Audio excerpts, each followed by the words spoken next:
Alex is a serial entrepreneur and is a native of the Space Coast, right? Yeah. Born and raised Holmes Regional Hospital, actually, 1981.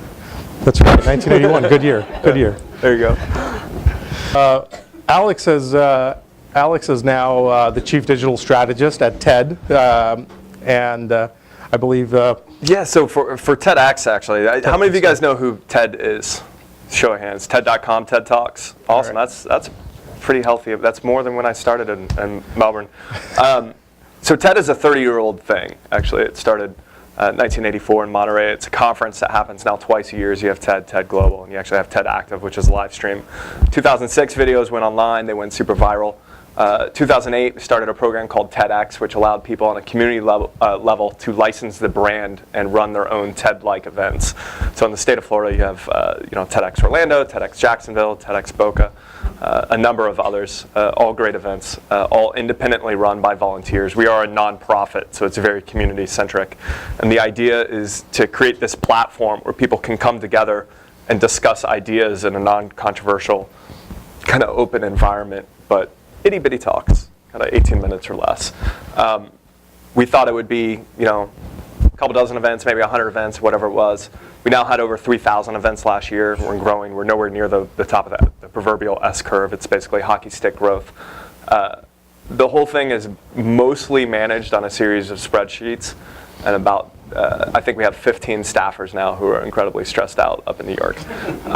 So I was hired to come in and help them build technology around it, help build a system around it, figure out what data exists within that community and how we can leverage it to help everybody. What topics are being discussed, what do people think of the different topics, what are the trends, all that kind of fun stuff, in addition to internal staffing tools, making things more efficient, because we are a nonprofit, we can't just scale with people. And how do you share knowledge between communities? How can we hook up people working in Orlando with people working on the other side of the globe? We have TEDx's and all through deserts in Africa, to shanty towns, to the Middle East, to just about every city in the domestic United States. So it's super, super exciting. We had one here a couple of years ago as well, right? Mm-hmm. Yeah, there was ISU, TEDx ISU, I think was at FIT. That's actually really interesting, because one of the companies, Globe Tracker, the folks that organized Globe Tracker and that in some way catalyzed the growth of TrepHub also, they were one of the early TrepHub companies. They also met at a TEDx, and after that, that's awesome. The sparks flew. We actually hear that a lot. I know I always use Fargo, North Dakota as an example, because so many different groups, Startup Weekend came out of that, and all these different companies, and all this really cool stuff within Fargo. It's really transformed that community. So a lot of cool stuff. Speaking of startups, actually let's go back a little bit further. Yeah. So you are a serial entrepreneur, but it started pretty early for Alex, right? So tell us a little bit about that. Yeah, so in general, I was the kid who was always, I think, starting companies. I think the first thing, I didn't even remember this, my mom showed it to me. I made a professional wrestling newsletter that I used to sell to my friends. Nice. Which is pretty awesome. It had Hulk Hogan and stuff on it. I got into computers primarily because I was diagnosed as dyslexic. I think it was second grade. And through tutoring and all this kind of wonderful stuff, actually over here in the 1900 building, using Apple IIs and reading Rabbit and all those different games. And then I happen to have a uncle who is a pretty hardcore computer programmer who started feeding me information. I started, I guess with C. I was 7 or 8 years old by the time I was programming in C. I got really involved in the bulletin board scene. Any of you guys remember the bulletin board scene back in the day? All right, so locally, are any of you guys called BBSs here in Melbourne? All right, so I got hooked on Fantasia when it was a chat system when I was 7 or 8 years old. I used to lie about my age. I used to say I was 12 because somehow in my 7 or 8 year old mind that made it better. And then by the time I was actually 12, people just thought I was this creepy dude who always said I was 12 for years and years and years. But somewhere in there, I started my own BBS and went from 1 line to up to 32 lines. We had a T1, we had all that kind of fun stuff by the time we left. So that was my first real online company. I remember seeing Mosaic when Mosaic came out in 93, 94, and it kind of rocked my world. And I was 12, 13, 14, somewhere in there, and I shifted to web development. Still doing a little bit of Unix C, all that. That went on. It kind of died off somewhere in high school when I discovered girls, I think. I kind of became a little less interested in that stuff. I ended up going to UCF, go Knights. UCF at the time and still has a phenomenal computer science department. That was primarily the attraction there. Freshman orientation, I'm kind of flying through this whole history. Freshman orientation, I met a guy who went on to become a really close friend of mine, and then my future business partner. We hit it off, and what we noticed in the comp sci department was that, at least in those early classes, we knew a lot of it already because we kind of grew up with that stuff. We actually switched, and this is funny because I was watching Keith's thing. Is Keith here? I don't know if he's here. I was watching his talk online. And it was the same sort of thing. We switched to MIS as well. So we were Management Information System graduates in the business school. And that's where I rounded out kind of my business mind, and I took accounting classes and economics and finance and all that kind of fun stuff. We had a couple companies in college. We did a lot of consulting in college. None of those really hit, but we had really cool projects. We did something called Beatfish, which was a short-lived early Pandora, basically before Pandora was online streaming music. We did just a lot of neat stuff. We had a anti-spam company called Acquai, which was a POP3 proxy, those of you guys, if that makes any sense at all, where we would filter spam in real time before we handed it to people. And it was what we learned from that is technology can be phenomenal, but if you don't have marketing or sales or anything, it's dumb. And then Gmail came out, and it was like, whoa, this is so much better. And it was irrelevant to us. And once it becomes irrelevant to you, it's you're kind of done. I went to after I graduated, I wanted to get out of Florida. We'll come back to this because I think that's a topic we should probably talk about. And one of the only job offers I had that was like hardcore real engineering, again, similar to Keith's story, was up in DC. So I went up there and I became a Java developer. I had never programmed a line of Java in my life, but because of my C background, those of you familiar with the program, it's not that big of a deal. Worked on a government contract doing the military ID cards. Those of you military experience, the CAC cards, helped write the software that creates CAC cards, which is fun in terms of like fingerprint readers and all that geeky stuff. Government contracting is a tough world, or it was for me. Had some ideas. I started in graduate school up there at University of Maryland. I was really into big data before it was big data. I think a lot of us saw what was happening there. Back when it was like a lot of data. Yeah, exactly. It was a lot of, it wasn't big yet. It was like medium data. Yeah. Specifically in workplace settings, I don't know why that appealed to me, but the idea that we could more intelligently match people to jobs so they'd be happier, and kind of that whole mindset, kind of borderline psychology stuff. Out of that experiment, and then the friend, to tie it back, that I met in college that I worked on a bunch of projects with, he was graduating college, and he was putting together resumes and sending them out and doing that whole process. And as many of you guys know, it's an awful process. It still is an awful process. And we wanted to fix it. So we came up with a site called emers.com. It was an anagram for resume. And the idea was like Monster.com upside down. Monster.com made its money from employers, and we said we're going to focus on job seekers, and we're going to double down on usability and all this kind of stuff. So we were using Ajax before Ajax was the thing, and all that fun stuff. Kind of narrow the scope of creating a resume, remove the emotion of it, remove styling, whatever, focus on data elements. And then once you have that, you could quickly put together a resume for whatever job you were applying to that was specific to that job. And then you could, within 1 or 2 clicks, change the style of it to match. And then we could use data to say, this works better for this type of job, and you have these skill sets, you should do this. What we ended up doing, basically, was this analytics engine on the back end that could do really cool job matching. And that ended up in a kind of a different way, but that sold to AOL in 2008. Parallel to this, and this is where it gets a little convoluted, we bootstrapped. We did not raise venture capital. We did ourselves. I was living in DC. He was down in Orlando. And we consulted while we paid the bills. How many of you guys have done companies like that? It's probably the more popular way that people do it. So you were working on stuff after hours, after work? Yeah. First at the government job, after grad school and whatever, just working crazy hours. And then later, once we had enough stable contracts, I quit that job and went full-time kind of consulting while still building this thing. And this is where a lot of the luck sort of maybe comes in. The consulting contract we had was with a really small company called Weblogs Inc. To build their content management system. If any of you guys were around in the early blogging days, Weblogs Inc. was Engadget and Autoblog and all these wonderful sites, many of which are still around. And we were creating a piece of software that went on to become Blogsmith. Weblogs Inc. sold to AOL. A little while later, Blogsmith sold to AOL. And then I actually joined AOL. So I still had this startup going on the side, and I went with it. And that's when I was lead developer for Netscape. And we did, this is going back, Netscape.com. Anybody remember when they tried to rip off Dig? Yeah. It's awesome. I worked for Jason Calacanis. I was the lead developer on that project. Which was fun in a lot of ways. So this is after the web browser phase, huh? Yeah. Netscape, yeah, they, whatever. It was cool. It was cool to work with the brand. Right. By the time we got to it, it was obviously something totally different.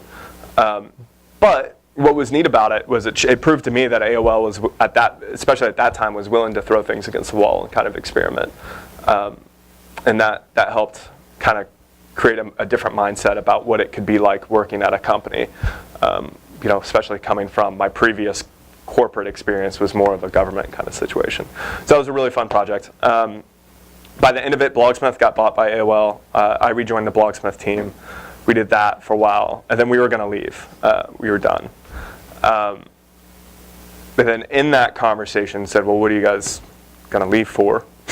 We told them, well, we have this thing, Emerse or whatever, and some people knew about it, some people didn't, and the conversation went like that. And then it just so happened at the time, there was an initiative internal there to go owned and operated in different verticals. So careers was one of their verticals, and they had this wonderful partnership with Career Builder, which is they still have this wonderful partnership with Career Builder. But this gave them some technology they could use in case they had to go owned and operated. So it was the timing of it worked really, really well. It was definitely hard work and luck and all that kind of stuff. But our acquisition was a little bit different in that it was part acqui-hire, part technology buy. We were able to take our technology, implement it in different ways to increase that what they call expression of interest from job applicants to jobs to make money. Basically, that was the play. Anyway, that's it. That's like 20 years of like 5 minutes. I think that's pretty decent. No, that's pretty impressive. So. And then Twitterholic came a couple years after that. We built Twitterholic. Went to South by Southwest. I forgot. I loved this story, so I'm going to tell it real quick. We built Twitterholic after we were some of the first users on Twitter. We went to South by Southwest. It blew up. We kind of did it almost making fun of people. It became this competition of how many followers you have. So we did Twitterholic and we did top 100 twits. And it was like, it was tongue in cheek. It was us, whatever. But then it became like a real thing. So we we sort of changed the copy on it, and next thing we know, New York Times was using it as a source, and I think Oprah called us, or it was like not Oprah, but her people, however that works. Oprah has people. Right. The Ashton Kutcher thing, he was racing somebody. It was a crazy. Oh wait, thing. you were part of the Ashton Kutcher versus. Well, I wasn't a part of it. We had this site. Was part of that. That inadvertently. This was something that I wrote in like 4 hours on a Sunday after coming home from a conference, and then kind of forgot about. And then it just became this viral thing where people were pointing to it because we were the only ones at that particular time keeping stats on Twitter usage. So outside of Twitter, we had the largest database of stuff because we started doing it so early. So people were calling us asking for, well, what's the trend like? What does it look like? So then we would release a feature that would have a graph of somebody's followers over time. We basically backed into being the first real social analytics company on the web, which was really, really kind of strange. We had a business model for it that would have gone on to become clout, more or less, kind of social scoring kind of stuff. It just really wasn't. It didn't have that product founder fit for us. The guys over at the Next Web, if you guys heard TNW, which is now like a pretty major site, they had a site called Twitter Counter, and they were really into it. And I think Boris or somebody over there had emailed us like every week for a year, and finally we just gave in and we sold it to them. But that's my one cool, totally random thing where it just proves how much being in the right place at the right time and shipping something. I mean, I spent 4 hours on something that I'm surprised it worked at all, and then I saw New York Times using it as a source. That's awesome. Like, I mean, How long duration of time? it was probably, we sold it in 2010, and we would have launched it maybe 2007. So, and during that time, it was all automated. It was just a series of cron jobs. Like, it wasn't too crazy, but. What are you doing next Sunday? I have some ideas. Yeah. Sit down. Let's do it. 4 hours, man. Yeah. Left your cape at home today, right? Yeah. It was me and Alex Hillman, and some locals may know Alex Hillman. I think he. So he helped me with the style sheet and all this, and then Gavin, my buddy from college, jumped in and helped, and we kind of knocked this thing out. Right.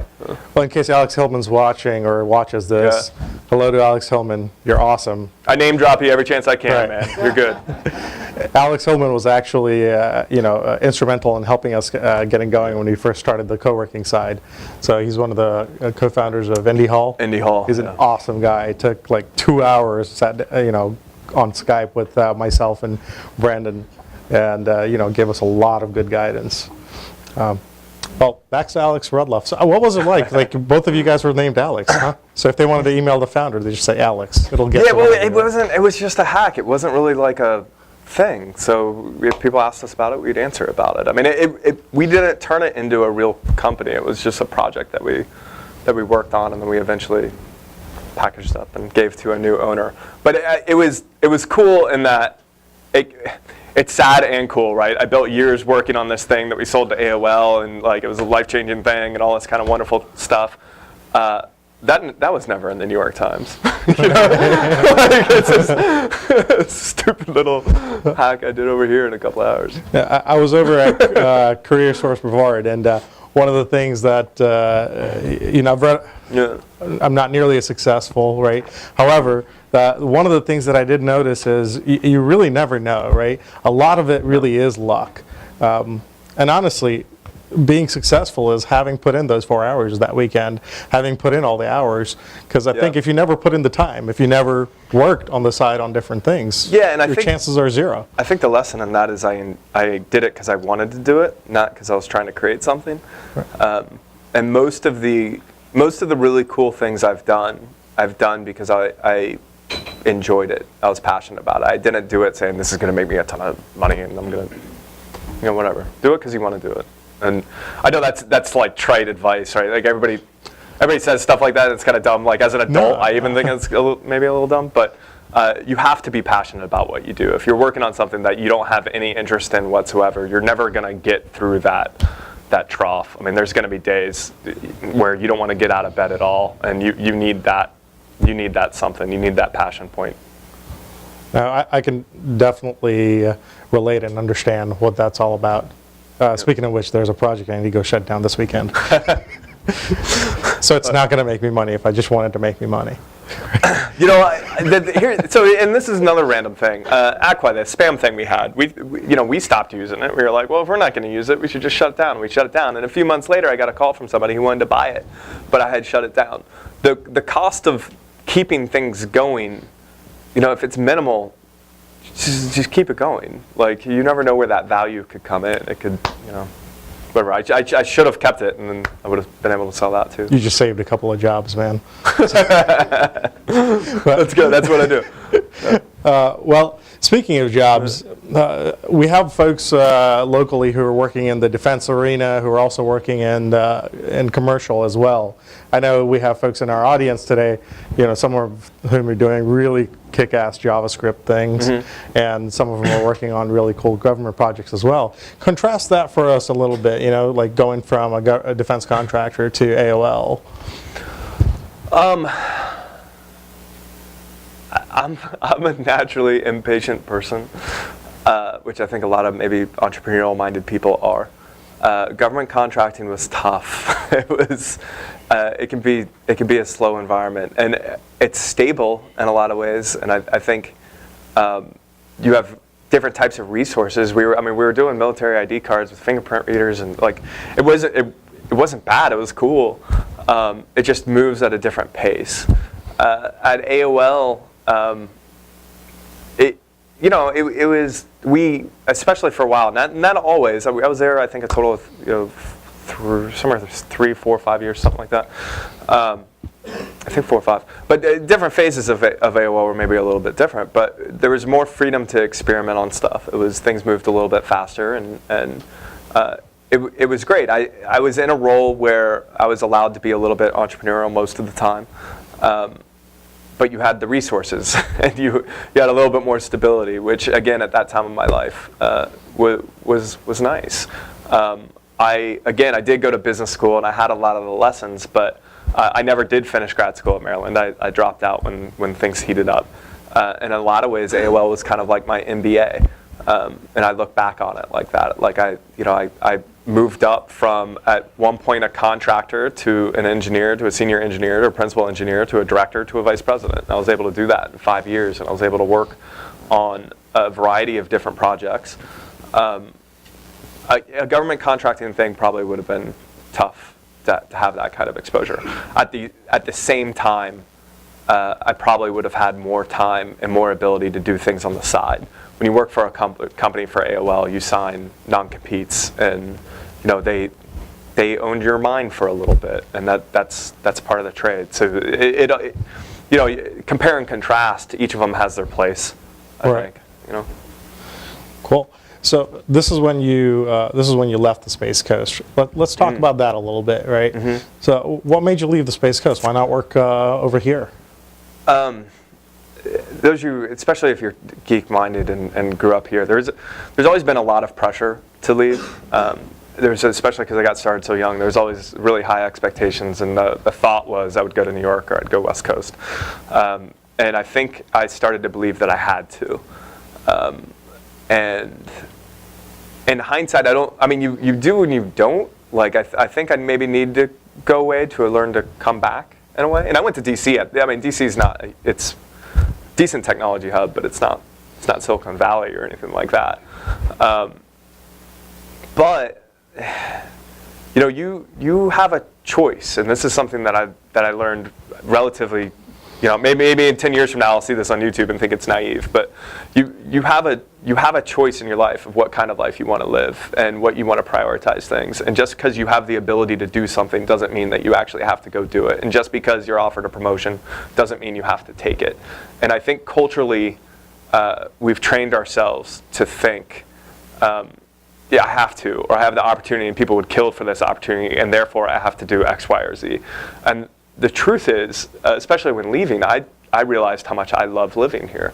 I love being near the beach. I love water sports. I'm a huge UCF fan. I was flying back from DC to go to football games. It's silly, like whatever. Why not just live here? And I've been able to pull it off. It hasn't always been easy. I've been remote for going on 8 years now, I think. I think I definitely gave up a little bit career-wise. I think when you're not in the office, you miss out on the politics of it. People don't get to know you quite as well.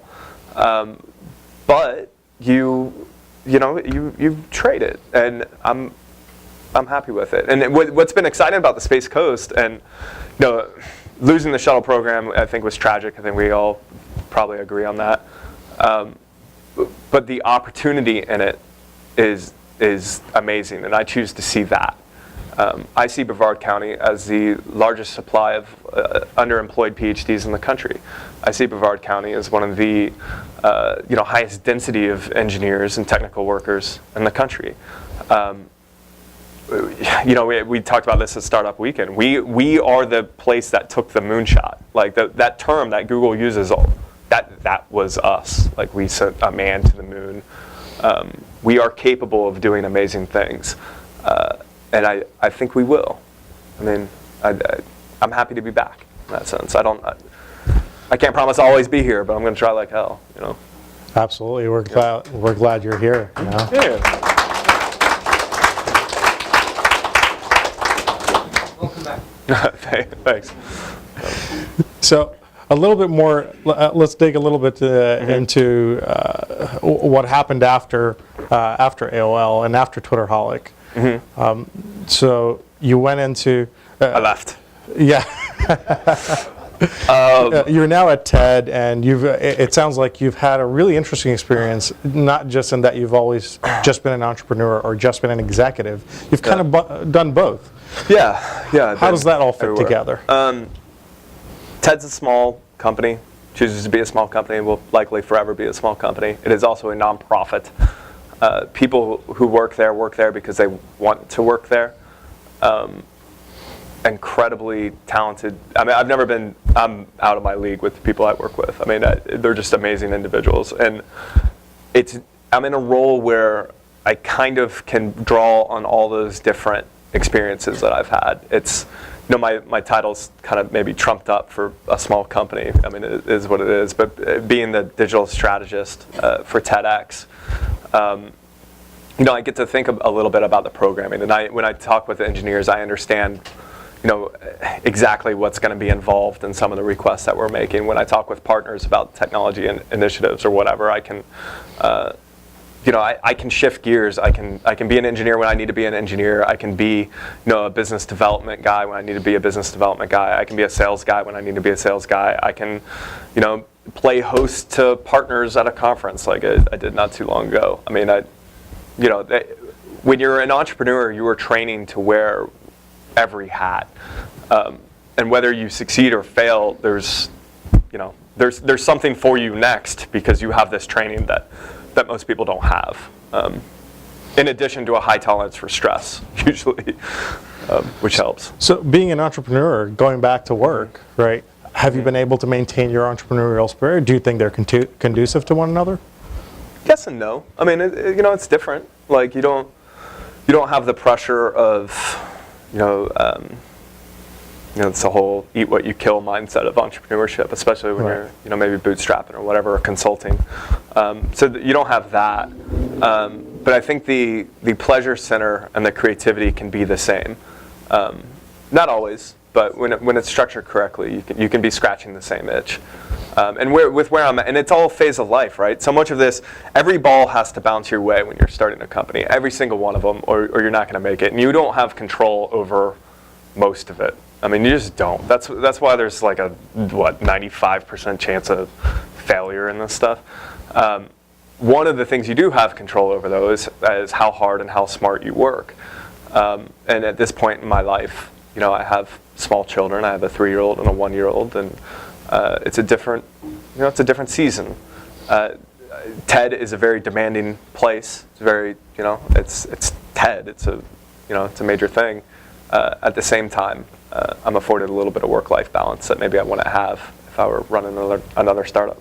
So, pros and cons. Does that answer your question? Yeah, absolutely. A roundabout way. Absolutely. So would you hire an entrepreneur? Because yes, we've had some. I had a guy apply on his resume. I totally interrupted you, but this is worth it.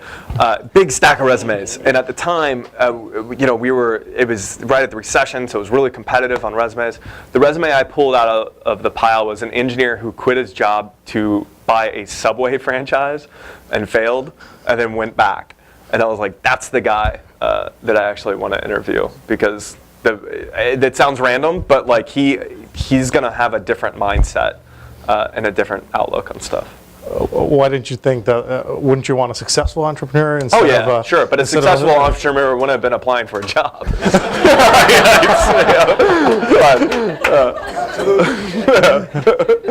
I made all this money. I'm gonna go. Come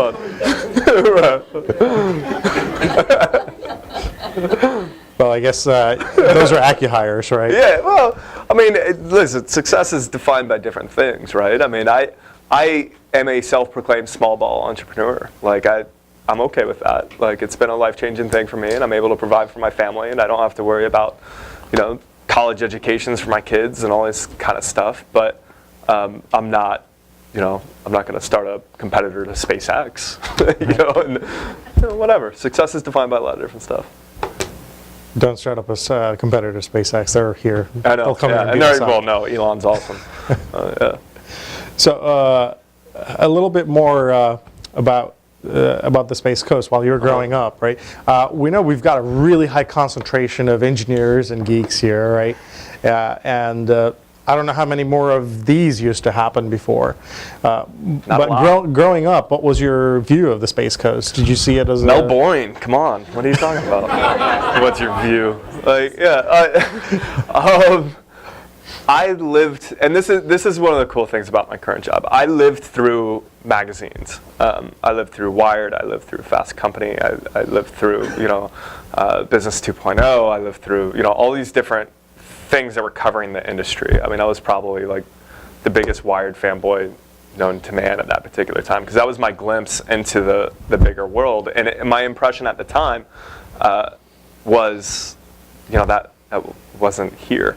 And I mentioned that it's cool that I'm doing what I do now, is because I get to interact with some of these people. I think the internet's kind of democratized the whole startup kind of scene. If you think about, so much of starting a company is access. More and more you now have access because of the internet. We have this notion that the internet, especially technologists, we kind of get on our soapbox and we talk about how the internet is going to eradicate borders, it's going to take down governments, and it's going to redefine this, and we rattle off this crazy list, right? The internet. But somehow, we as an industry have convinced ourselves that it can't decentralize the tech industry, that it can do all these wonderful things, but it's always going to be Silicon Valley. It doesn't make any sense. It really doesn't. Now, there's certain things that are conducive to tech in the Valley, access to resources. The portfolio theory of a VC in Silicon Valley is totally different than it's going to be in Florida, because they have 100 companies. They can take riskier bets. State of Florida, a VC firm might have 10. So they're a little bit. It's different. But if you're not going the VC route, if you're looking to build a business, if you're looking to build a sustainable life, if you're looking, that direction, I work through TEDx. I work with people all over the world who are making a killer living, life for themselves, building businesses, and essentially living online in this kind of global world that we've created. So, and I think that's something else that's really special about the Space Coast. At least, I personally think so. Is that there are a lot of geeks here. There are people that I can talk to about, things that I couldn't even talk to my wife about. Like if I start talking about Star Wars or Star Trek too much, she rolls her eyes. But we talk about that pretty regularly. Almost breaks down to fistfights here sometimes. That's pretty nerdy. Or 5 minutes from the beach, it's crazy. It's a special place. I tell that to people a lot. Actually, people are always like, Florida. Like, what? In Florida? I saw this article about Florida. You see this guy? He ate some dude's face, and it's like, you have to back up to what I actually lead typically with Kennedy Space Center now. I'll be like, oh, just south of Kennedy, and then people are like, oh, they get it, and then the conversation's different. And it stinks that I have to do that, but we worldwide people know who the Space Coast is. I mean, if you lead with that part of it, people are like, oh, that's really cool. Oh, well, one of the folks that I just realized that we didn't recognize is we have some NASA folks in here. So thanks for coming out, nice. NASA folks. And we are working on Space Apps, which is a hackathon that's happening in a couple of weeks. So we're working with Kennedy Space Center to put together a hackathon right here. And that bridge or that divide that was perceived before, like big corporation or big company, they don't want to get involved. That's not true at all. It's really awesome to have that hackathon out of here, and maybe get the next generation of space coming from right here as well, right? Because it's really the people that make it happen. Yeah, for sure. Sorry for going off on my hey, I just needed to plug Space Apps a little bit. That was good. That was a good plug. SpaceAppsSC.com at the bottom of your screen. No. Okay, there's so many more questions I want to ask, but maybe it's best if I stopped asking all the questions. One of the points of having a story time is this is more like hanging out with Alex, as opposed to just hearing him speak at a lecture, and to prove the point, that they're very much here and we can touch them. I'm going to reach out and poke them. All right, so now Alex has it too. So we'll go ahead and, if you don't mind, we'll start interacting a little bit more. I believe Ray has an additional mic, so we can. No. Oh, sorry. Wah, wah, wah, wah. If you guys just repeat the questions. Yeah. Yeah. Okay, I'll repeat the questions. Go ahead. When you started with your BBS, you said you went from one line to T1. Yeah, we had. Who funded the T1? Because it's not cheap. No, so we actually split it with another company at the time. So BBS was Online Illusions. It was illusions.com back in the day. We see how it went. We went from 1 to 4, and then kind of grew up that. We had a 32-node license of World Group, major went to World Group. This is going way back. The company we partnered with was a company named SillyNet, which cracks me up. They were one of the early discount internet providers where they just totally didn't care about line ratios or anything like that, but it was dirt cheap. I mean, you were paying $5 like you had it. And they did really, really well, actually. I think they actually took over when we shut down and kind of parsed it all out. That was the exit for that, as we sold everything in pieces. I was going to college. I think they took over a lot of our stuff, actually. So, but yeah, it was when we partnered up with them in the same physical space. How did they want you? Or the fact you had 32 lines, or? No, we were friends, and they were doing this thing, and the BBS world was we were focusing on online games, online Doom, and all the different stuff like that, chat stuff. They were going more the internet direction. I think many people in that scene were hoping the online game kind of world of the BBS stuff would continue. We could all see the writing on the wall. He was just going full-blown internet, and then we just kind of joined forces, and that's how we pulled off the T1. But yeah, when we first started offering SLIP and PPP access, we were actually, it was a shared 28.8 dedicated line. I think we were getting it from CNI. It was just terrible. I mean, it was 8 people sharing a 28.8. It's awful. So we got 70 megs coming in here. I was complaining about a 100 megabyte file taking more than 10 seconds a couple days ago. So I just contrast that with 28.8. A couple of years later, we would have gotten that file. So with regards to TED, I'm curious. They've got a very discrete format in terms of how the speeches happen. Do you have any stories about how they got to the format that they got to, what things weren't working and what things were working? I don't. I can tell you that the format, from my understanding of it, just kind of evolved. We actually kind of encourage people not to speak to the format. The 18 minutes or less is kind of fixed, but there's like this TED cadence. It's kind of like there I was, under a tree eating a watermelon, and it's like, it sounds, lofty and like airy and whatever. That's what you naturally do, eat a watermelon. Yeah, it just the last 2 conferences, that's actually kind of toned down a lot. The format itself isn't so much that, but I mean, there's other things like TED has experimented with debate formats, and it didn't really work out well, and Q&A kind of stuff. Like whatever, that 18-minute or less talk. It seems to be the most digestible. You kind of mentioned that you had a little bit of a thing matching founder and product, like that you evaluate products whether they're good or not. Could you expound on that a little bit? Product founder fit.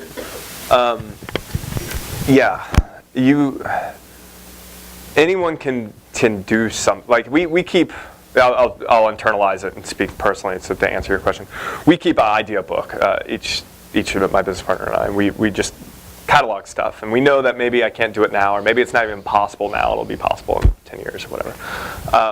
But a lot of those ideas you look at and you're like, that's not me.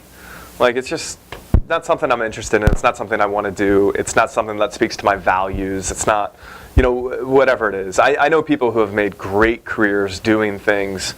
If you look in software and you can go vertical by vertical, and if you just go a few verticals ahead of the curve, and you say, okay, I'm going to pick this random industry and I'm going to build the tool for it, you can make a lot of money. that's never personally been kind of what I want to do. I like trying to reimagine industries as a whole. Like so much of what we do as technologists is we take a process and then we automate it and then we call that a win. And it is I guess it's a win, but it's such a waste in a way, because like if you were to think about, okay, what would the process be if we had technology from the very beginning? And where you end up with is usually something totally different. So like when we did the resume thing, we were like, my interest in it wasn't in creating resumes. My interest in it was saying, okay, how would you create a resume if resumes didn't exist? How would you rethink it? And that's kind of what LinkedIn did so successfully, far more successfully than us. That's my fit. So if I see a way to be disruptive and to rethink something, I like it. What I'm discovering as I get older, I'm really into publishing. So ideas centered around publishing are more of a fit to me. Journalism is something. I interned for Charlotte Observer back in the day. I evidently was making wrestling magazines as a kid. Things like that, I guess. Everybody has kind of their deal, Anyway, does that answer your question? Excellent. Do you think there's a fundamental difference, or is some kind of a difference at all between digital, sort of online entrepreneurship, some sort of inventions versus like physical, like real world, touchable inventions and entrepreneurial endeavors? So the question was, do you see a difference between digital entrepreneurship and offline entrepreneurship? And this is a really fun answer, because I do, but the distinction is disappearing. And it's an incredible time right now where this digital being applied to offline, and what's offline anyway when everybody's always connected, and all this kind of stuff is crazy. Like we're finally at that point where the distinction between online and offline doesn't make a whole lot of sense. I think the business basics, the so-called blocking and tackling of running a business, that's the same.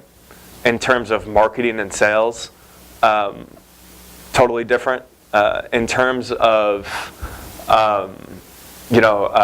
the whole iterative process and staying lean and kind of things like that, I think it's easier to do online because the cost barriers are so much lower.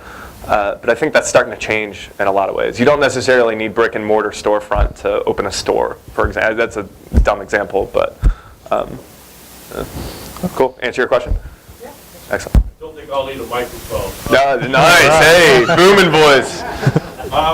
So, did you feel like you actually did need to leave in order to have the career that you had? I mean, I know you missed it and you came back, but now that you're back, did you have to go to be who you are now?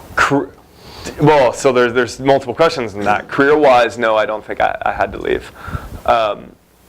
To be who I am now, yes. I mean, DC was a wonderful experience for me. I went someplace where I didn't know anybody. I had family, up in Maryland, but I didn't know anybody. I met my wife in DC. Wonderful things about DC. I still love DC. So there's definitely some life experience to it. Career-wise, I don't think I did. Maybe in terms of, especially at that time, maybe some of the exposure might have been. Maybe I got more exposure by leaving, but I guess what I would love to get across is we shouldn't have that mindset about ourselves. It's almost self-defeating to think that we can't do that kind of stuff. And I think I fell victim to that, because that was just kind of that stuff is happening there. That's really not true. I mean, there's a lot happening in Florida and Georgia and Alabama, and anywhere you go in the Southeast, there's wonderful things happening. So. Are you sorry that you didn't take venture capital? Do you think that bootstrapping was good? Oh, that's a great question. Are you sorry you didn't take VC? Do you think bootstrapping was good? There is a time and place for VC, and there's a time and place for bootstrapping. On one hand, we weren't able to compete at the level we would have wanted to compete because we did not have VC. Taking VC kind of removes a lot of the pressures and a lot of the worries of revenue and things like that. I wouldn't have had to consult on the side. I wouldn't have had to do those sort of things. I would have been able to focus on my product more. At the same time, we were able to sell and make a lot more as founders. because we didn't take VC. I mean, if you take VC, you have to, those guys get their money first, and so on and so forth, and it reduces the pie. We probably would have had to sell for, I don't know, 3 or 4 times more than what we did to make the same amount of money. So bootstrapping, when you have something successful, when you've created something popular, if you've bootstrapped it, it's just a lot easier to find an exit. So it's tough. I mean, in hindsight, you could dice it up a million different ways. I think a better question is, would I take VC for a project now if I felt it required it? And if I felt it required it, yeah, I would. One of the issues that I think we still have in Florida is Florida VC is more, even the stuff that claims to be early stage is still very growth equity kind of stuff. And it's because the portfolio theory is different. Like they aren't investing in as many companies. And because they aren't investing in as many companies, their risk profile is a lot different. So when you're talking about trying to build something super disruptive that totally changes a specific industry, yeah, I think Florida has a little bit of work to do on that front. But that's a whole lot better than where we were 10 years ago, where everything before that still wasn't even an option. You say that, Yeah. if you went VC, it would have been 3 to 4 times more. I'm guessing. I mean, yeah. My question is, would AOL get paid that extra? Probably not. And I mean, that's I guess the point that I was trying to get across is it would have been. I mean, maybe, but it would have been a lot harder to pull off the exit. And I know plenty of people who have sold companies and really didn't walk away with as much as you would think they would have because they were diluted so much. And it really depends on your goals. Part of why I've been playing small ball is the notion that, okay, once I'm on base, I can start taking bigger swings because I don't have this and this worry. And I still hope when the time's right in my life to do that. And that may, I'm smart enough to know that may very well imply VC over bootstrapping. What do you think entrepreneurs would do if they want to attract VC? What can they do to make themselves more appealing? Want to repeat the question? Yeah. So what can you do to make yourself more appealing to VC? I'll share what I know under the notion that I've never raised VC. I think from the VCs that I do know, you have to be confident yet humble. You got to have some sort of track record. Even a track record of failure can be a huge help, especially depending on where you're raising money. They want to see that you've learned a lot of these lessons already. They want to see that you do have some success somewhere. I do think in my career that there's a pattern to success. If you hang out with successful people, you start picking up on certain things. In this area, they're going to want to see, they're going to definitely going to want to see the numbers, whereas West Coast is probably going to be a little bit more product. Numbers are important, but product is the buzzword. West Coast, East Coast, it's what are your numbers? How can we grow this? They're looking at VC growth equity. Basically implies you have a business and we're going to throw kerosene at it and we're going to go that way. Interesting choice of words, but kerosene. Well, I didn't mean like burn the house down. I meant like fuel. Light it up. Yeah, light it. Yeah, exactly. But if you don't know what you're doing, that can be exactly what you're doing. Oh, absolutely. I know plenty of people who have been like, yeah, we raised 25 million and blew it on parties. the kind of anybody you meet from the late 90s period, have these awesome stories and they're broke. Yeah. No. How often, or what's your thoughts about when somebody has had success online or in digital entrepreneurship to bridge over and do an offline enterprise? So that's, as an example, Elon Musk. So he goes and Yeah. makes a lot of money doing PayPal, and he's able to transition over to building actual stuff.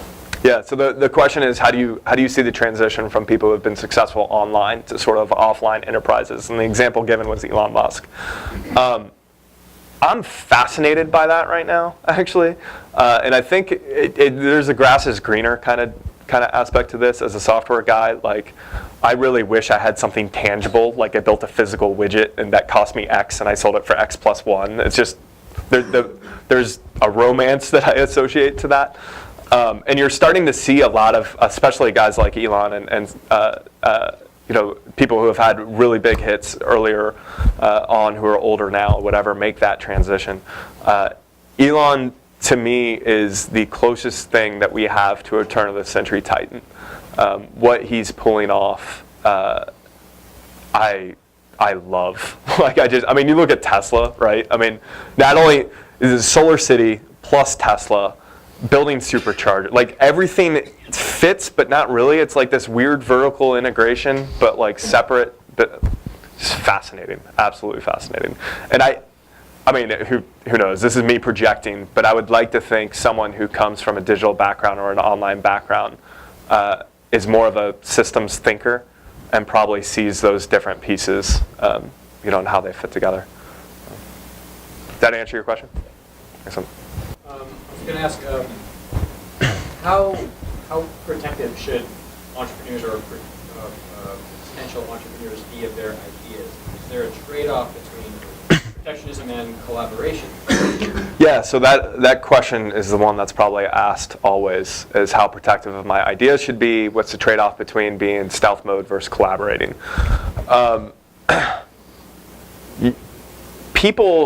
Most people, not all people, but if you're playing numbers, which you are because you're an entrepreneur, there's a gambling aspect to being an entrepreneur. If you're playing the percentages, most people want to help you, not rip you off.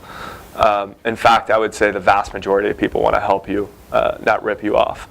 With that, don't be dumb. If you're talking to somebody who seems skeezy, don't tell them everything. You know what I mean? Like, I don't understand why this conversation is always so binary, right? Like, I mean, no, I'm not. I mean, I'm playing with a couple side ideas right now, and Ahmed knows I've been in here. I've met with a couple people with whatever, but I'm not running down the street and being like, "You there?" Like, I mean, because I'm not there yet, and I'm not being secretive about it.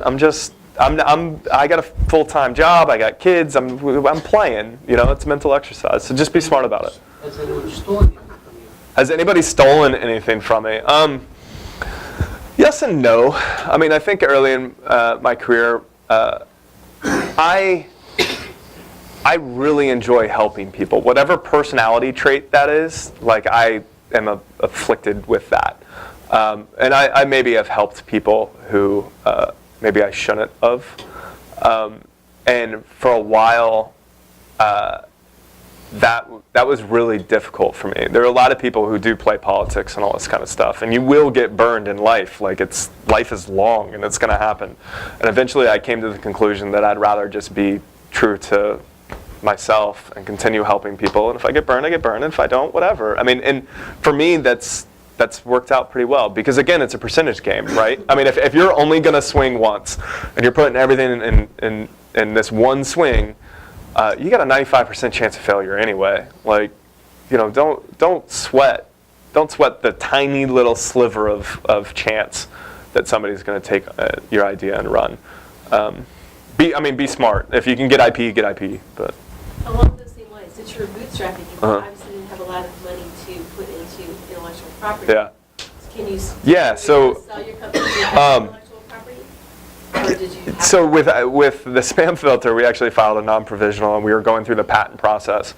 And it felt like a couple months before we were ripped off in China, or like wherever it was.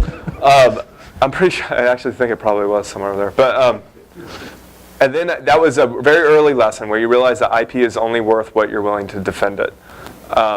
And for that reason, for small companies, IP can kind of be a waste of time.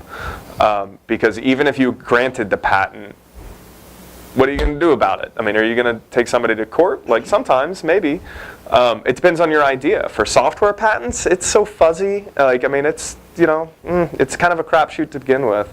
At the same time, I got in the habit of filing non-provisionals because they're cheap, and it gives you options, and you can decide. So did people buy your companies because you had that though? No, not really. Wait, so when someone buys your company, they are buying an asset of some sort. Okay, they're buying. Typically, the stereotype is they're buying revenue, right? And you got your 3 to 5x, or sometimes with the internet company 20x, or whatever it is. They have their multiplier, buying your revenue. Sometimes they're not buying revenue. Sometimes they're buying users. Instagram didn't really have revenue, but what they had was attention. The thing to remember there, and this always comes up. I think it was Reid Hoffman who said that people are only focused on 7 different websites or apps at a time. And if you really want to break in, you have to be one of those 7. Otherwise, you're just this afterthought kind of thing. Instagram became one of those 7. There's a huge value in saying, I am one of the 7 things in all of these people's lives that they're going to use every day. That's what Facebook bought. They weren't buying revenue, they were buying attention. So you could sell attention. You could sell a team. Maybe you've put together a rock star team of amazing talent, and talent is so hard to find right now, especially if you put together a rock star team in Central Florida with everything going on and all this stuff bubbling up. It's much cheaper for a company to just buy you for a couple $1,000,000 than try to go out and recruit and find all this talent. You already have it, it's proven, there's no risk. They could buy content. Maybe you've written a ton of really great content that gets a ton of web traffic, and it would cost them 5 cents a visitor, and you have X million visitors and whatever.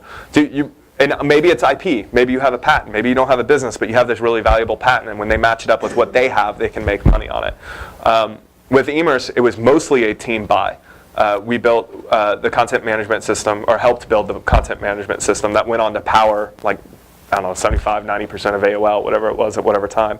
But there was also a technology component to it. We had built this engine that could raise click-through rates essentially on job postings, and they were getting paid per job posting, so we could raise that up. So they knew with this technology they could raise that up, and that becomes valuable. Before the recession, people are actually paying money for resumes. And then people would pay you to send the resume. So Resume Rabbit and all these kind of people, they'd be like, hey, here's $50, send my resume to everybody. And then they would turn around and they'd go out and they'd send their resume to everybody, and those people would give them $1. So they were making money on both sides. So there was a revenue play, but that was really a tech play if you think about it, but like how it kind of went. So IP does have its place. You have, when you're trying to build a company, specifically if your exit is to flip it or sell it, you have to be building up assets that people are going to want. I mean, that's ultimately what it comes down to. If you were bootstrapping now, there's always one glass hole in the audience, man. I can't I can't let you get away with that. Come on. Yeah. What's up? If you were bootstrapping now here in Florida, what would you want as far as a runway, or would you stay with a job and just try to do nights and weekends? If I were bootstrapping in Florida, What idea would you just go for it, or do you want to put in a few hours a week? I would put in a few hours a week, build it up, get your MVP, and the most important thing is customer validation. You do not have a business until somebody hands you $1. And if you can get $1 from one person, there are more people like that. You just have to figure out what they have in common and how to get to that person. If you were to bootstrap something, unless you had the money saved up and you don't mind losing it, if you have money to take 2 years of your life and you don't care if you never see $1 back, you just want the experience, jump on in and swing as many times as you can in that 2 years. Most people aren't in that situation. Most people probably should keep their day jobs and try to build up something on the side, in personal opinion. All right. Ahmed? Okay, this will be the last question. After that, we'll start wrapping up. Like, there's a lot of, entrepreneurs that are really doing well today, but then there's also a lot of people that aren't. Like, is there anything that the successful entrepreneurs are doing that the ones that aren't so successful aren't? So there's a lot of entrepreneurs doing really well, and there's a lot that aren't. What separates them, essentially? That's a very difficult question to answer, and it's difficult because there's a million answers for it. A huge component of that is luck and personal network and who they know, and a lot of that has nothing to do with habits. I mean maybe network is habits, because you get people who whatever, but a lot of that is just happenstance in a lot of ways. I will say that entrepreneurs typically have to have the confidence to keep going. That's why passion is so important, because even if you fail, you're still enjoying what you do. I think that's a common trait. I think a common trait of successful people is they figure out how to get to $1 really quickly. I think having a work ethic. I mean, especially when I was younger, man. I mean, the hours we'd put in on some of this stuff were absurd, and that's the story that it kind of gets told, but it gets told romantically. The truth is, it sucks. I mean, staying up 30 hours at a time working on something is not good for your health.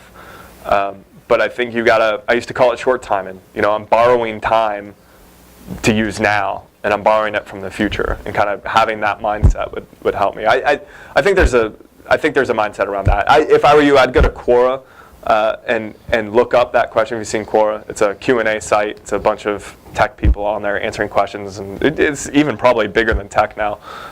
There's a million questions right in line with that, and I myself, I'm fascinated by some of those answers because I'm still learning. I mean, I've had some luck, but I'm not killing it myself. I don't have my own space company yet. That's like the goal, right? The funny thing is, like, many of us are probably going 30 hours straight, but he's going, yeah, totally 30 hours straight. Yeah, at that age, it was like, yeah, whatever. Like, yeah, sure, whatever. Yeah, what up? Well, we're going to start wrapping it up a little bit, just wrapping it up officially here. However, Alex is still going to be around for a little bit. Sure. Please mingle. Please ask more questions. Of all the questions that got raised, I realized, for that VC question, we have someone who's in the VC arena who I won't directly point out. But you could ask him, what does it take to be attractive to a VC? We have an IP attorney who I also will not point out, right? And somebody who owns a space-type company, who I will point out. That's Brandon right there. Actually, there's a lot of space people here, so hey, Yeah, maybe that it's space like- company might really happen. We should so- have it's like we should call it like we got the coast and we got space. Right. Like Like the Space Coast. yeah, Space Coast. Okay. That's amazing. That's perfect. Right. So he's looking to make it the next space company happen. So definitely network with him. I'm going to try to get a few hours. I also want to go to Mars. We can make that happen too, right? With or without. Fewer 30-hour days in order for that to happen. That was North Dakota this past season. But my buddy who lives up there sent me a picture of his car keys snapped in half when he tried. I was like, "You're living in liquid nitrogen. Like, what the hell? What are you doing? Head south." That's right. Where it's positive 80 degrees. Yeah. In the middle. That's right. I do not miss having to shovel snow. On that note, I'd like to thank you all for coming. There's still lots of pizza left, hopefully. I'm still hungry. And there's soda in the back. Please hang out, chat with each other. There's a lot of interesting folks here tonight. And thanks again for coming out and helping make our event, another successful event here. Thank you very much. And thanks, Alex. That was awesome. Yeah, Thank you. absolutely, man. I enjoyed it.